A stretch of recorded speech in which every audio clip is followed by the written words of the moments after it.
की वजह से इसका पार्ट 3 है, इसमें बहुत सारा नॉलेज आपको मिलेगा।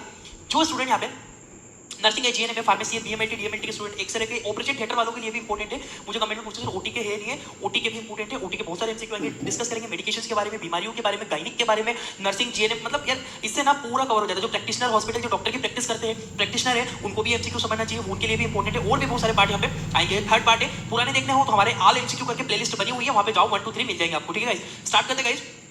आज का सबसे पहला एमसीक्यू, ठीक है, बहुत इजी है, मैं आपको एक एक चीजें समझाऊंगा अच्छे से। पहला क्वेश्चन है हमारा, if patient drink alcohol. Question को अच्छे से पढ़िएगा। सबसे पहली चीज तो ये, आपको क्वेश्चन पढ़ना आना चाहिए। क्वेश्चन पढ़ो, समझो, फिर आंसर करो। ठीक है, हिंदी में इसलिए लिखा है कि आपको माइंड में कॉन्सेप्ट रहे। ठीक है, if patient drink alcohol before 5 days and now seen delirium terms, what is your priority as a medical staff. यदि किसी मरीज ने 5 दिन पहले अल्कोहल लिया है, शराब पी है, और 5 दिन के बाद, मतलब 5 दिन पहले पी थी, उसके बाद यदि उसे डेलिरियम सिम्टम्स दिखाई देते, लक्षण दिखाई देते हैं, तो प्रथम किस बात का ध्यान रखना चाहिए। इसमें दो चीज समझना है। एक चीज समझ में आई कि भैया अल्कोहल लिया है, ठीक है, कब लिया था इसने? 2 दिन पहले लिया था बेचारे ने, अभी नहीं लिया है, 2 दिन पहले लिया था। और उसको क्या दिखाई दे रहे? Delirium symptoms. सबसे इंपॉर्टेंट और हाईलाइटेड पॉइंट ये है कि डेलिरियम सिम्टम्स क्या होते हैं। जो क्रोनिक अल्कोहलिक पेशेंट होते हैं, जो अल्कोहल वगैरह लेते हैं, उसमें डेलिरियम सिम्टम्स दिखाई देने लगते हैं। अगर वो अल्कोहल नहीं लेता तो उसमें क्या होते हैं? व्यक्ति को बेचैनी होने लगती है, बहुत ज्यादा अजीब लगने लगता है, उसकी बॉडी उस चीज की रिक्वायर करने लगती है। उस प्रकार के लक्षणों को डेलिरियम सिम्टम्स कहते हैं। आइए देखते हैं, पहला है ऑब्टेन हिस्ट्री ऑफ अल्कोहल। क्या आप मरीज की, जब वो एकदम उसको डेलिरियम सिम्टम्स दिख रहे, बेचैनी हो रही, तड़प हो रही है उसको अल्कोहल की, तो क्या उसकी आप अल्कोहल की हिस्ट्री लोगे? उससे पूछोगे कि अल्कोहल कब लिया था? या फिर आप उससे पूछोगे प्रोवाइड उसको, या फिर प्रोवाइड सीजर, झटके वटके से बचाओगे, झटके ना आ जाए, या फिर मेंटेन रूम टेम्परेचर, कमरे का तापमान नियंत्रित करोगे, या फिर एडमिनिस्ट्रेट टाइमिंग एंड जिंक उसको। ये गाइस थोड़ा सा इसको गलत है, थाइमिन है ना, थाइमिन है ना, इसको काट के थाइमिन है। क्या उसे थाइमिन या जिंक की दवाई दोगे? इन तीनों में से आप उसको क्या चीज प्रोवाइड करोगे? जल्दी आप मुझे कमेंट करके बताना। सीधा सीधा क्वेश्चन है, डेलिरियम सिम्टम्स दिखाई दे रहे हैं मरीज में, 5 दिन पहले अल्कोहल लिया था। ठीक है, जल्दी से मुझे कमेंट करके बताओ इसका राइट आंसर क्या होगा। कुछ बच्चे डी बता रहे हैं। गाइस का जो एग्जैक्ट आंसर मैं बता दूं, इसको क्लीन करके सबसे पहले हम लोग आगे बढ़ते हैं ताकि इसको थोड़ा मैं समझा सकूं। सबसे इसका आंसर होगा प्रोवाइड सीजर प्रोटेक्शन, यानी कि झटकों से बचाना। इसका पहले राइट आंसर लगाओ, मैं समझाऊंगा इसको डिटेल से। प्रोवाइड सीजर प्रोटेक्शन, देखो गाइस ये राइट आंसर होगा। ठीक है, उसको झटके आने से हमको बचाना है मरीज को। क्यों? क्योंकि हिस्ट्री तो आप पूछोगे नहीं, बेचारा पहले से ही बेचैन है, आप ये तो पूछोगे नहीं उसे बेचैनी क्यों हो रही है, क्योंकि उसने अल्कोहल नहीं लिया है।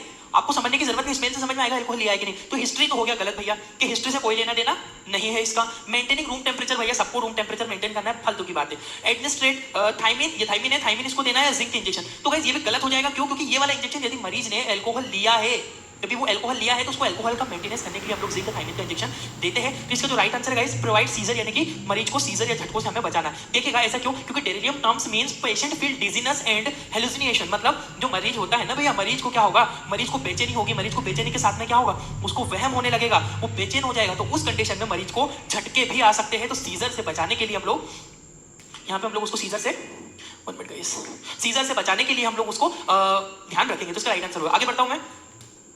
एक और इंपॉर्टेंट क्वेश्चन है, what is the purpose of ICU, intensive care unit. ये बेसिक सा क्वेश्चन आपसे पूछ लेते हैं, आप कंफ्यूज हो जाते हो कि भैया एक बेसिक इंटेंसिव, आईसीयू का फुल फॉर्म होता है इंटेंसिव केयर यूनिट। आईसीयू का क्या उद्देश्य होता है, क्यों आईसीयू बनाया गया है? टू प्रोवाइड, पहला क्वेश्चन है हमारे सामने, to provide long term care with chronic illness, लंबे समय तक इलाज करना बीमारी का, है ना, लंबे क्रोनिक बीमारी का। तो जरूरी नहीं है गाइस, ये मैं यहां तक तो सही है कि लंबे समय तक बीमारी का इलाज करना, पर जरूरी नहीं है क्रोनिक इलनेस के लिए करेंगे। भैया आईसीयू में तो कोई इमरजेंसी मरीज आया, उसको भी आपको देखना पड़ेगा, ठीक है, और भी अदर चीज के लिए देखना पड़ेगा। तो क्रोनिक बीमारी के लिए स्पेसिफिक नहीं बनाया, तो ये काट दो, ये गलत बात है भैया। दूसरा बोल रहा है provide emergency care only. Only का मतलब समझना, ओनली, क्या हम आईसीयू में केवल इमरजेंसी केयर देते हैं क्या, और दूसरी नहीं दे सकते? गलत बात है भैया ये भी, कि भैया ये भी गलत बोल दिया तुमने। तीसरा भैया हमारा C, provide special care with critical illness. बोल रहा है कि क्रिटिकल इलनेस के साथ में क्या ये सही हो सकता है? लास्ट में देखो, टू प्रोवाइड क्वाइट एनवायरनमेंट। गलत बात है भैया, क्वाइट एनवायरनमेंट तो देना ही है मरीज को, शांत वातावरण ही देना है। तो राइट आंसर इसका गाइस हो जाएगा, राइट आंसर हमारा हो जाएगा इसका सी इज द राइट आंसर। क्यों? क्योंकि क्रिटिकल कंडीशन में पेशेंट आईसीयू में आता है और उसका स्पेशल ट्रीटमेंट हम करते हैं। आईसीयू में क्या करते हैं? क्रिटिकल पेशेंट को भेजते हैं, नॉर्मली कोई भी सा फीवर आया, क्या आप उसको आईसीयू में शिफ्ट कर दोगे? नहीं करोगे। क्यों? क्योंकि उसमें आपको क्रिटिकल कंडीशन में देना है, और दूसरी चीज है स्पेशल केयर देना है। नॉर्मल केयर तो हम रूम में भी प्रोवाइड कर सकते हैं स्टाफ को रख के, बाकी स्पेशल केयर के लिए हम लोग इंटेंसिव केयर यूनिट आईसीयू का इस्तेमाल करते हैं। याद रखिएगा, इंपॉर्टेंट है। आगे बढ़ता हूं। To provide special care with critical illness, critical illness के आईसीयू में स्पेशल केयर देते हैं, और क्रिटिकल कंडीशन में ही मरीज को आईसीयू में ले जाया जाता है, नॉर्मल कंडीशन में आईसीयू में भर्ती नहीं करते हम लोग, ठीक है। आगे बढ़ता हूं। नेक्स्ट और इंपॉर्टेंट क्वेश्चन आंसर कीजिएगा, पहले आप पढ़ लीजिए इसको। बोल रहा है क्वेश्चन में कि 37 week pregnant female schedule biophysical, ये क्वेश्चन ये देखिएगा, 1 मिनट इसको क्लियर करता हूं। बायोफिजिकल क्वेश्चन है, biophysical profile test, what is instruction have to given the female. Question बहुत इंपॉर्टेंट है। एक बेसिक क्वेश्चन पूछा है कि भैया कोई महिला गर्भवती है, कितने हफ्तों की प्रेगनेंसी है, बोल रहा भैया वो प्रेगनेंसी है 37 हफ्तों की प्रेगनेंसी है महिला को, और उसको हम लोग ने क्या किया, उसको बायोफिजिकल टेस्ट करवाने को बोला। अब बायोफिजिकल टेस्ट क्या होता है वो समझना पड़ेगा, फिर आंसर हम लोग दे पाएंगे, ठीक है। बायोफिजिकल टेस्ट एक ऐसा टेस्ट है गाइस जिसमें हम लोग क्या करते हैं, बायोफिजिकल टेस्ट में महिला के जो फीटस है उसके हार्ट रेट वगैरह देखते हैं, उसका मूवमेंट हम लोग देखते हैं, वो बायोफिजिकल टेस्ट होता है, ठीक है। तो क्या हम उस टेस्ट में ईट मोर प्रोटीन, महिला को बोलेंगे कि आप ज्यादा प्रोटीन खा के आओ, या बोलेंगे ड्रिंक मोर वाटर, क्या महिला को हम ये बोलेंगे कि आप ज्यादा पानी पियो, क्या हम महिला को बोलेंगे स्लीप बिफोर टेस्ट, टेस्ट करवाने से पहले आराम करो, क्या ये इंस्ट्रक्शन देना है, या फिर फास्टिंग कंडीशन केवल खाली पेट में ही ये टेस्ट किया जाएगा। एक बार जरा कमेंट करके बताओ मुझे, मैं चेक करता हूं कौन राइट आंसर कर रहा है। जल्दी से कमेंट करके बताना, जल्दी जल्दी कमेंट करना। चंदन डी बता रहे हैं, कृतिका गुप्ता, राम, शालिनी, रोहित, राहुल राजपूत, सत्यम, भारती, सादिक, अमन कुमार, पंकज, मोहम्मद, कन्हैया, मोहिनी। गाइस देखो इस टेस्ट को हम लोग बहुत सारे लोग सही आंसर कर रहे हैं, कुछ गलत कर रहे हैं। सर आप क्या चीज के तैयारी कर पाओगे? मेरे से पूछ रही है ममता कुमारी। ममता बेसिकली पूरी मेडिकल फील्ड से प्रिपरेशन हो जाएगी आपकी, प्रैक्टिशनर हो कुछ भी हो, मैं थोड़े थोड़े क्वेश्चन चेंज करके अलग अलग स्पेसिफिक चीजों के लिए लेता हूं। इसका आंसर होगा, देखो गाइस प्रोटीन टेस्ट, तो प्रोटीन तो मरीज को बिल्कुल मत दो, स्लिप सोने की कोई जरूरत नहीं है भैया, आराम की वैसे हो जाएगा, नहीं भैया फास्टिंग कंडीशन की भी जरूरत नहीं है। इसका राइट आंसर होगा गाइस, इसका राइट आंसर होगा जिसने राइट आंसर किया था हमारा, ड्रिंक मोर वाटर, क्योंकि इसमें पानी ज्यादा पीना है, पानी ज्यादा पिएगी तो फीटल का मूवमेंट जो है एग्जैक्टली हम लोग देख पाएंगे। देखिएगा राइट आंसर लिखा है ड्रिंक मोर वाटर। अब देखो मैंने ये भी बताया बायोफिजिकल प्रोफाइल टेस्ट इन विच डायग्नोस मेनी पैरामीटर, बहुत सारे पैरामीटर्स हम लोग देखते हैं, पैरामीटर है, पैरामीटर स्पेलिंग मिस्टेक है। इस टेस्ट में अलग अलग पैरामीटर देखते हैं, जैसे कि फीटल की हार्ट रेट, बच्चे की हार्ट रेट को देखना होता है, फीटल मूवमेंट, बच्चों का मूवमेंट देखना पड़ता है, और लंग्स मैच्योरिटी यानी कि बच्चे के फेफड़े कितने ज्यादा मैच्योर है, वो चीजें भी हम लोग देखते हैं। तो ये बायोफिजिकल टेस्ट के अंदर करते गाइस, है ना, ये बायोफिजिकल टेस्ट में करते। तो ममता ध्यान रखिएगा इसमें सारी चीजें, जैसे कि टेस्ट का तो भैया लैब वालों को भी कवर हो गया, ठीक है। एक आप नर्सिंग स्टाफ हो तो आपको पता होना चाहिए, वो चीज भी कवर हो गई। प्रैक्टिशनर हो, डॉक्टर हो तो आपको पता होना चाहिए टेस्ट क्या होता है, कैसे होता है, तब तो आप चीजें समझ पाओगे। तो ये मिक्स है, आप किसी भी फील्ड से तैयारी करो जरूरी नहीं है। ऐसे ऐसे क्वेश्चन नोट सेट में भी पूछते हैं, सीएचओ में भी पूछते हैं, ग्रुप 5 में भी पूछते हैं, एनएचएम में भी पूछे जाते हैं, हर एक फील्ड में ये क्वेश्चन आते हैं, ये चीज ध्यान रखना आप लोग, ठीक है। तो इसका राइट आंसर हुआ। अब हम क्यों ना कुछ टेस्ट के बारे में समझे, ठीक है। महिला को प्रेगनेंसी में अपन क्या क्या टेस्ट सजेस्ट करते हैं, कैसे करते हैं, देखो जरा देखते हैं। All test of pregnancy, pregnancy में गर्भावस्था में मोस्टली हम लोग देख लेंगे कि हम लोग मोस्टली कौन कौन से टेस्ट कर पाते हैं। आगे बढ़ते हैं गाइस, सबसे पहला टेस्ट आता है फिजिकल, ये बेसिकली मैं आपको समझा रहा हूं, फिजिकल एग्जामिनेशन यानी कि भौतिक परीक्षण हम लोग टेस्ट करवाते हैं फीमेल का। इस टेस्ट में महिला की सभी सामान्य अवस्थाएं देखी जाती है, जैसे कि महिला का वजन कितना है, महिला की हार्ट रेट कितनी है, उसका महिला का ब्लड प्रेशर कितना है, SpO2 कितना है, ऑल वाइटल साइन, मतलब महिला के सारे वाइटल साइंस में हम लोग कवर करते हैं फिजिकल एग्जामिनेशन में, ठीक है। याद रखिएगा इंपॉर्टेंट है, ये भी फीमेल को करवाया जाता है। आगे बढ़ता हूं, नेक्स्ट आता हमारा MSAFP, ये बहुत इंपॉर्टेंट टेस्ट है, समझिएगा। मैटरनल सीरम अल्फा फीटोप्रोटीन, ठीक है। टेस्ट का नाम क्या है, टेस्ट का नाम याद रखिएगा, मैटरनल सीरम अल्फा प्रोटीन, ये टेस्ट होता है। अब ये करवाते क्यों है, ये प्रेगनेंसी में करवाते हैं, क्यों करवाते हैं, डॉक्टर को ऐसा क्या लगता है कि इस टेस्ट को सजेस्ट करते हैं, इसमें it level increase in many condition, इसकी जो मात्रा है ना मैटरनल सीरम अल्फा फीटोप्रोटीन की, या मैटरनल अल्फा सीरम फीटोप्रोटीन का लेवल कब बढ़ता है, न्यूरल ट्यूब डिफेक्ट, यदि बच्चे को किसी प्रकार का न्यूरल ट्यूब डिफेक्ट है। न्यूरल ट्यूब डिफेक्ट क्या होता है, इसको क्लियर करके देखिए जरा, देखिएगा ये बच्चा है, बच्चे में क्या होता है, न्यूरल ट्यूब डिफेक्ट, कुछ इस तरह से, ये स्पाइनल है, ये न्यूरल ट्यूब डिफेक्ट, मतलब ये डिफेक्ट बन जाता है, इसे हम लोग न्यूरल ट्यूब डिफेक्ट कहते हैं। इस तरह की कंडीशन बच्चे में देखने को मिलती है यहाँ पे, ठीक है। तो भाई याद रखिएगा, इस तरह की कंडीशन अगर डॉक्टर को लगती है तो हम मैटरनल सीरम अल्फा फीटोप्रोटीन से टेस्ट कर सकते हैं, ठीक है। दूसरी चीज है रीनल ट्यूब्यूल डिफेक्ट, यदि रीनल ट्यूब्यूल डिफेक्ट दिखेगा तब ये टेस्ट कर सकते हैं। स्टमक इलनेस डिफेक्ट, ठीक है, stomach lining defect, sorry stomach lining यानी कि स्टमक के अंदर इंटरनल वॉल में या स्टमक में कोई प्रॉब्लम है, तब भी इस टेस्ट के द्वारा पता लगाया जा सकता है, इसकी लेवल जो है बढ़ जाएगा इन तीनों बीमारियों में, ये चीज ध्यान रखना, maternal serum alpha fetoprotein test, ठीक है। आगे बढ़ता हूं, नेक्स्ट टेस्ट है हमारा CTG, कार्डियक टोकोग्राफी, ठीक है। कार्डियक टोकोग्राफी एक और स्पेशल टेस्ट है, इसमें क्या होता है, it is use for monitoring fetal heart rate, ठीक है। कभी कभी पूछ लेते हैं कि भैया कार्डियक टोकोग्राफी टेस्ट क्या होता है, या फिर ऐसा पूछते हैं कि फीटल की जो हार्ट रेट को मॉनिटर करने के लिए कौन सा टेस्ट किया जाता है, तो उसका नाम होता है कार्डियक टोकोग्राफी टेस्ट, ठीक है। इंपॉर्टेंट कुछ इस तरह की मशीन होती है कार्डियक टोकोग्राफी की, बच्चे की हार्ट बीट देखा जाता है। सबको समझ में आ रहा है, एक बार कमेंट करके बताओ, ठीक है, सबको समझ में आ रहा है चीजें। अतुल कुमार ये सब बातें मत करो। अंजलि क्लियर है, इसमें कोई डाउट है? टाइमिंग का क्लास हमेशा 8 बजे से स्टार्ट होगी, मैं शेड्यूल करवाने लग जाऊंगा, अभी तक शेड्यूल नहीं हो रही थी, प्री इन्फॉर्मेशन मिल जाएगी कितनी बजे क्लास होगी, बट डेली 8 बजे क्लास होगी आपकी लाइव, ठीक है। आगे बढ़ता हूं, नेक्स्ट आता हमारा एक होता है आपका विब्रियो अकोस्टिक टेस्ट, ठीक है। विब्रियो अकोस्टिक टेस्ट क्यों करते हैं, याद रखिएगा, ये भी बहुत इंपॉर्टेंट है। In this test produce sound wave and enter fetal ear and, जो फीटल के कानों में डाली जाती है और डिटेक्ट द मूवमेंट, यानी कि जो एक टेस्ट होता है इसमें क्या करते हैं हम लोग, यहाँ पे साउंड वेव को प्रोड्यूस करते हैं और बच्चे के कान के अंदर उस साउंड वेव को डाला जाता है। अब उससे होता क्या है, उस टेस्ट से होता क्या है, विब्रियो अकोस्टिक टेस्ट में बच्चा जैसे कान में उसकी वॉल्यूम जाती है तो वो मूवमेंट करता है, तो उस चीज की उसकी हेयरबिलिटी चेक की जाती है कि बच्चा प्रॉपर्ली सुन पा रहा है और मूवमेंट कर पा रहा है, वो चीजें देखने के लिए। ठीक है, स्टेज में ध्वनि तरंगों का उत्पन्न किया जाता है और बच्चे के कान तक पहुंचाया जाता है, जिससे बच्चा घूमता है और हरकत करता है, मूवमेंट करता है, घूमता है, उसके कान में जैसे वॉल्यूम जाती है। ठीक है, अब एक चीज और बताओ, बच्चे का वेलबींग आपको चेक करना पैसे भी कर सकते हो। जब फीमेल या 6 या 7 मंथ या 8 मंथ की प्रेगनेंसी रहती है, तब आप मोबाइल की जो टॉर्च है, ऐसे करना नहीं चाहिए, आंखों में जाती है बच्चों के, बट आप देख सकते हो जो मोबाइल की टॉर्च लगा के फीमेल के पेट के ऊपर इस तरह से लगाओगे तो बच्चा जो वेव जाती है उससे मूवमेंट करता है डेफिनेटली। ठीक है, याद रखिएगा, इंपॉर्टेंट है टेस्ट भी। ओजीटीटी सबको पता है, ओजीटीटी एक बेसिक टेस्ट होता है, oral glucose tolerance test. Oral glucose tolerance test क्या होता है? This test used to detect gestational diabetes mellitus. एक गेस्टेशनल डायबिटीज मेलाइटस के लिए स्पेशल टेस्ट होता है, फीमेल में करवाया जाता है। दूसरा पॉइंट है, बिफोर द टेस्ट गिवन 75, देखो महिला को ये टेस्ट करवाने से पहले 75 ग्राम ग्लूकोज पिलाया जाता है, जिससे क्या होता है वो कितना एब्जॉर्ब कर रहा है वो समझ में आता है। ठीक है, 75 ग्राम ग्लूकोज देते हैं इसमें। This test done before between 28 to 30 week of pregnancy, यानी कि 28 से 30 हफ्ते की महिला प्रेगनेंसी रहेगी तब इस टेस्ट को हम लोग करवाते हैं, इस टेस्ट को परफॉर्म करते हैं। इस चीज का ध्यान रखना। OGTT oral glucose tolerance test specially होता है गेस्टेशनल डायबिटीज मेलाइटस के लिए। आगे बढ़ता हूं मैं। एक और इंपॉर्टेंट है ट्रिपल मार्कर टेस्ट, ये भी प्रेगनेंसी में करवाया जाता है। इसमें ट्रिपल मार्कर मतलब पता है, तीन पैरामीटर देखेंगे। पहले नंबर पे जो पैरामीटर आता है आपका वो होता है आपका एस्ट्रोजन हार्मोन्स का लेवल देखते हैं, एचसीजी का लेवल देखते हैं, एचसीजी हार्मोन्स का, और एक हम लोग देखते हैं एमएसएएफपी टेस्ट। ये टेस्ट क्या होता है जल्दी बताओ जरा। एम अभी मैंने पढ़ा इस टेस्ट का, जल्दी मुझे बताओ जरा कमेंट करके, टेस्ट क्या होता है एमएसएफपी, जल्दी बताओ। ओटी टेक्नीशियन भाई इंपॉर्टेंट है, आता है ओटी वालों को भी चीजें, जल्दी से मुझे इस चीज का मतलब बताओ, एमएसएएफपी टेस्ट क्या होता है, जल्दी कमेंट करो। देखो गाइस, सिंपली ये टेस्ट होता है मैटरनल सीरम अल्फा फीटोप्रोटीन, जो अभी मैंने बताया है ये ऑलरेडी आता है आपका ट्रिपल मार्कर टेस्ट में ही इंक्लूड रहता है, ये टेस्ट भी कर, तो ये तीनों लेवल इसमें पता किया जाता है। आगे बढ़ता हूं मैं, इसको क्लियर करते हैं।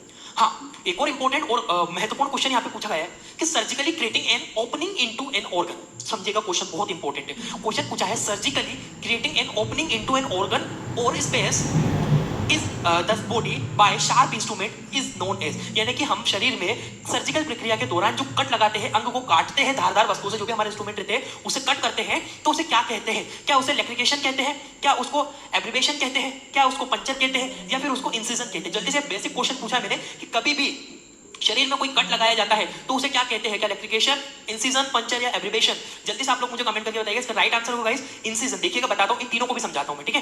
देखिएगा, इंसिजन क्या होता है, जब भी हम लोग क्या करते हैं, जब भी हम बॉडी में किसी भी प्रकार का कोई कट लगाते हैं, जब भी कोई कट लगता है उसको हम लोग इंसिजन कहते हैं कि इंसिजन कर रहे हैं। और ये बेसिक टर्म देखना, place cut by sharp instrument during the surgery, उसे हम लोग क्या कहते हैं? धारदार वस्तु से कट लगाना, इंसिजन कहलाता है। दूसरी चीज यहाँ पे बोली जा रही है, दूसरी चीज बोली जा रही है एब्रिवेशन क्या होता है भैया? तो abbreviation damage area and skin again रब, यानी कि किसी को चोट लगी है, घाव हुआ है और उस घाव को फिर से आप मसल दोगे तो एब्रिवेशन हो जाएगा, उस एब्रिवेशन का हो गया। ठीक है, त्वचा को फिर से रगड़ देना। और पंचर यानी कि शार्प इंस्ट्रूमेंट से आप लोग फिंगर पंचर करते हैं, बीटीसीटी टेस्ट करते हैं, ब्लीडिंग टाइम, क्लोटिंग टाइम उंगली में पंचर करते हैं, तो जो पंचर वाला जो वेन पंचर करते हैं तो वो पंचर कहलाता है। बेसिक चीज है ना।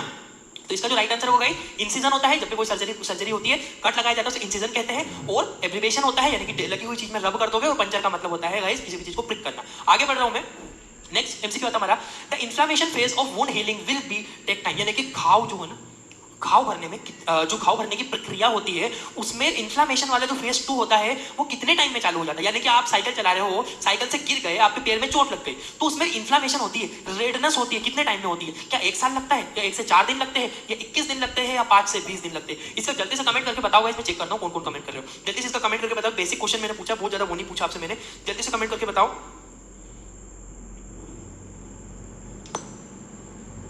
फालतू की बातें कमेंट करने मत आओ भाई तुम लोग, है ना। हेलो, कौन से हॉस्पिटल में हो, क्या है क्या नहीं, इसका जवाब दो आप लोग मुझे।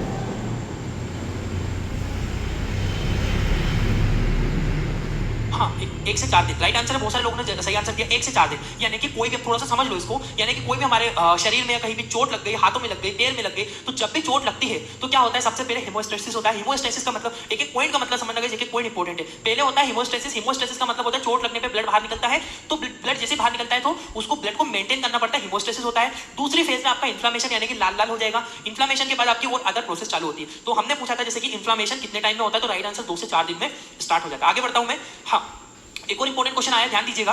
विच of the following is substance that decrease pain transmission and cause an inflammatory response? इनमें से कौन सा सब्सटेंस इन्फ्लामेशन होने पर दर्द को कम करता है? कौन सा सब्सटेंस? क्या हाइड्रोक्लोरिक एसिड दर्द को कम करता है, या एंडोर्फिन कम करता है, या फिर प्रोस्टाग्लैंडिन कम करता है, या फिर हिस्टामिन कम करता है? इनमें से कौन सा ऐसा फैक्टर है, कौन सा ऐसा सब्सटेंस है जब जो कि सब्सटेंस डिक्रीज करता है जब भी इन्फ्लामेशन होती है? इन्फ्लामेशन क्या, साइकिल से गिरे, चोट लग गई, लाल लाल हो गया कल शाम तक, तो दर्द होने लगता है, तो उस दर्द को ऑटोमेटिकली बॉडी ही धीरे धीरे कम करती है। तो ऐसा इनमें से कौन सा सब्सटेंस है? जल्दी से कमेंट डालो, तो चेक करता हूँ, जल्दी कमेंट करो। इसका राइट आंसर क्या हो जाएगा? इसका राइट आंसर क्या हो जाएगा?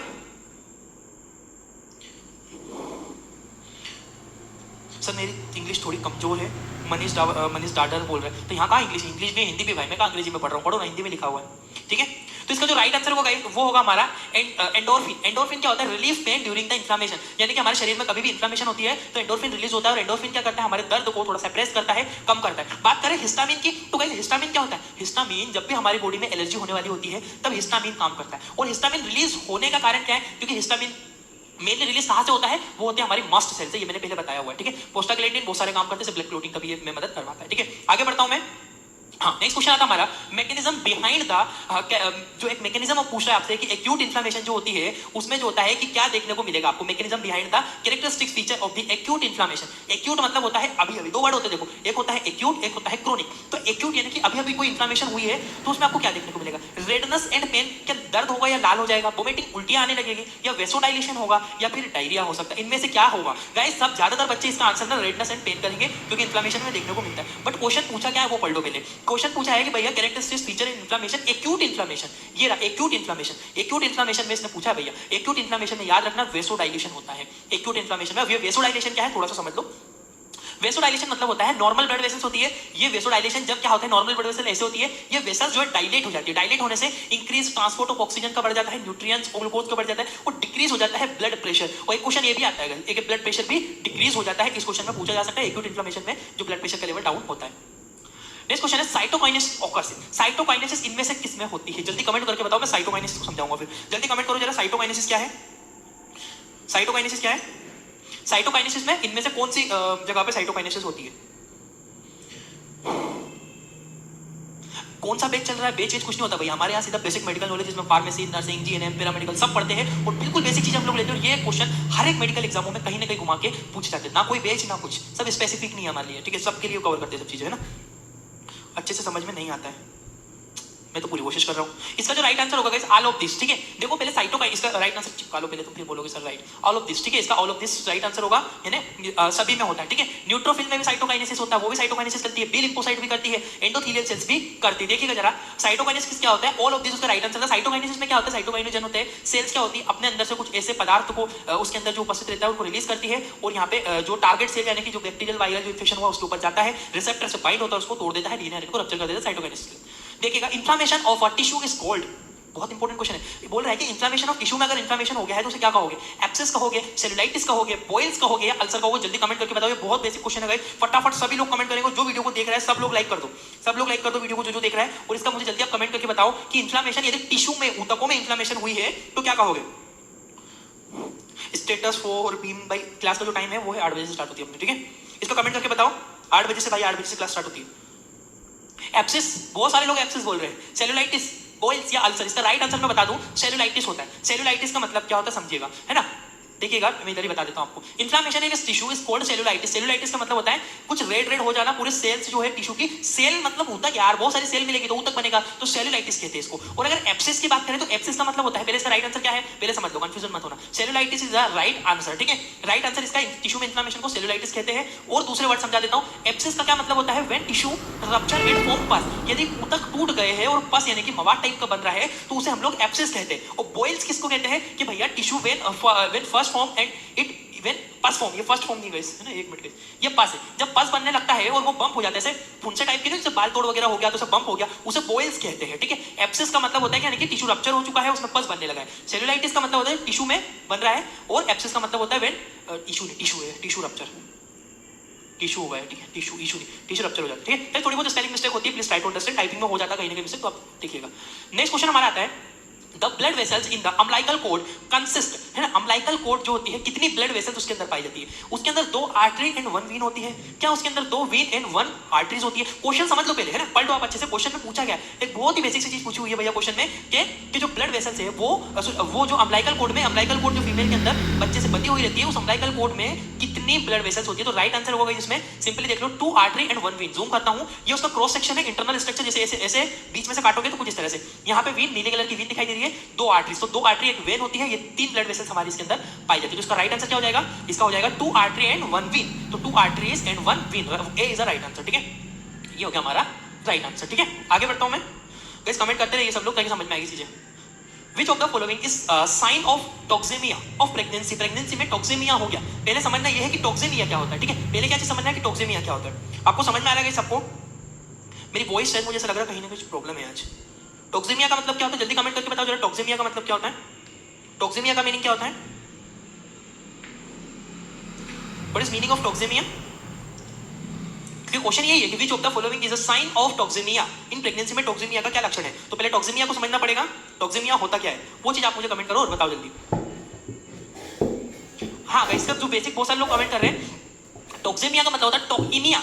सबसे पहली चीज तो जहां वर्ड आता है देखो बहुत इजी तरीके से समझाऊंगा मैं। इमिया, इमिया का मतलब होता है रक्त। टॉक्सिन, जब भी टॉक्सिन की मात्रा रक्त में बढ़ जाती है उसको हम लोग बेसिकली क्या कहते हैं? टॉक्सेमिया। जब भी रक्त में टॉक्सिन की मात्रा बढ़ेगी तो टॉक्सेमिया कहते हैं। तो इसमें क्या शुगर जो है लो, आपकी जो ब्लड प्रेशर है वो रक्तदाब कम हो जाएगा या ब्लड प्रेशर बढ़ जाएगा या शुगर कम होगी या हाई ब्लड शुगर हो जाएगी। इन तीनों में से क्या, इसका जो बेसिकली एक राइट आंसर मैं बताऊं तो वो होगा हाई ब्लड प्रेशर। इसका पहले राइट आंसर लगा लो फिर मैं समझाता हूं इसको। 1 मिनट, जो राइट आंसर होगा ये होगा high blood pressure. High blood pressure यानी कि ब्लड का जो है प्रेशर बढ़ जाएगा, रक्तदाब बढ़ जाएगा, हाइपर में चला जाएगा, हाइपरटेंशन में। ठीक है, तो इसमें क्या होता है? टॉक्सेमिया मींस होता है increase toxin in blood. Blood में टॉक्सिन की मात्रा बढ़ गई। ठीक है, तो इसका अर्थ होता है रक्त में टॉक्सिन की मात्रा बढ़ गई। एक वर्ड होता है सेप्टेसीमिया, मैंने लिया है। सेप्टेसीमिया मतलब होता है कि ब्लड में इंफेक्शन बहुत ज्यादा हो गया। ये वर्ड भी पूछते हैं कि सेप्टेसीमिया मींस क्या होता है। सेप्टेसीमिया मतलब होता है कि हायर लेवल बढ़ गया आपका इन्फेक्शन का ब्लड के अंदर। इमिया आ रहा है वर्ड, याद रखना। सेप्टेसीमिया, इमिया, इमिया मतलब ब्लड के अंदर जो भी चीज हो रही है ब्लड के अंदर हो रही है। आगे बढ़ता हूं। हाँ, in following which is a primary feature of cervical cancer. इनमें से सर्वाइकल कैंसर का पहले क्या दिखाई देता है? सर्वाइकल कैंसर हुआ तो आपको क्या क्या चीजें दिखाई देगी? क्या पॉलीयूरिया हो जाएगा यानी कि अधिक यूरिन आएगी, या वेट गेन वजन बढ़ेगा, या वोमिटिंग उल्टियां आएगी, या फिर इरेगुलर मेंस्ट्रुएशन यानी कि मासिक धर्म है वो बिगड़ जाएंगे, कभी जल्दी आएंगे कभी लेट आएंगे, कभी 3-3 4-4 महीने निकल जाएंगे। इस तरह से प्रॉब्लम देखने को। इनमें से क्या राइट आंसर होगा? सब लोग कमेंट करना। देखो मैं बता देता हूं, पॉलीयूरिया का मतलब बहुत ज्यादा यूरिन जब आती है तो पॉलीयूरिया कहते हैं। वेट गेन हो नहीं सकता है। वोमिटिंग तो मॉर्निंग सिकनेस से जरूरी नहीं है, सर्वाइकल कैंसर की वजह से ही हुआ, और भी रीजन हो सकते हैं वोमिटिंग के। और irregular menstruation is right answer. इसका हो जाएगा गाइस राइट आंसर जो महिला के मासिक धर्म बिगड़ जाते हैं जब भी सर्वाइकल कैंसर होता है तब। इसको देख लीजिए, इरेगुलर मेंस्ट्रुएशन। और जो होती है सिस्प्लांटिंग, जो ड्रग होती है, एक ड्रग यूज होती है सिस्प्लांटिंग, कीमोथेरेपिक दवाई है, कीमोथेरेपी में यूज करते हैं। सिस्प्लांटिंग ड्रग का है, ड्रग ऑफ चॉइस होती है अगेंस्ट सर्वाइकल कैंसर में। ये वाली जो दवाई है ज्यादातर इस्तेमाल करते हैं सिस्प्लांटिंग करके। ठीक है, इस तरह से यहाँ पे सर्वाइकल में यहाँ पे इस तरह से कैंसर देखने को मिलेगा। Thank you for watching guys. और अगर आपको इनके नोट्स चाहिए